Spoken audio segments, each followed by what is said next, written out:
ஒரு கப்பு கடலைப்பருப்பை ஒரு 3 மணி நேரம் ஊற வச்சு தண்ணி இல்லாமல் வடித்து வச்சுருக்கேன். அதோட 1/4 டீஸ்பூன் ஜீரகம், ஒரு சின்ன துண்டு பட்டை, 2 பல் பூண்டு, ஒன்று இல்லை பூண்டு பிடிக்காதுன்னா நிறுத்திடலாம், ஒரு பச்சை மிளகாயோ இல்லைன்னா மிளகாய் வத்தலோ போட்டு கரகரன்னு அரைச்சிக்கணும்.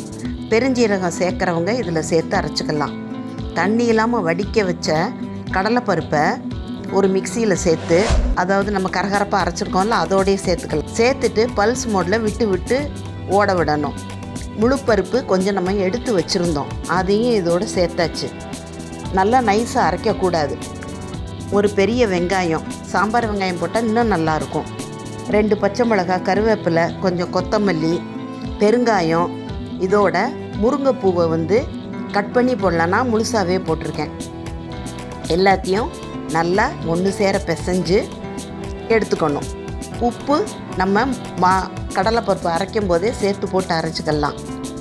இப்போ எல்லாத்தையும் ஒன்று சேர பிசைஞ்சிட்டோம். பிசைஞ்சிட்டு இதை வேண்டிய சைஸில் உருட்டிக்க வேண்டியது தான். இப்போ நல்லா நம்ம பிசைஞ்சிட்டு உருட்டுறோம்.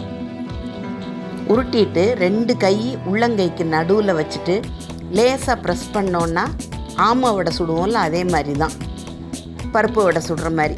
முதல்ல எல்லாத்தையும் உருண்டையாக உருட்டி வச்சுக்கிட்டு நல்லா காஞ்சதை மீடியம் காய்ச்சலில் ஸ்டவ்வை குறைச்சிட்டு ஒவ்வொன்றா போட்டு எடுத்துக்கலாம். எவ்வளவு எண்ணெய் கொள்ளுதோ அந்த அளவுக்கு 2, 3, 4 போட்டு எடுத்துக்கலாம்.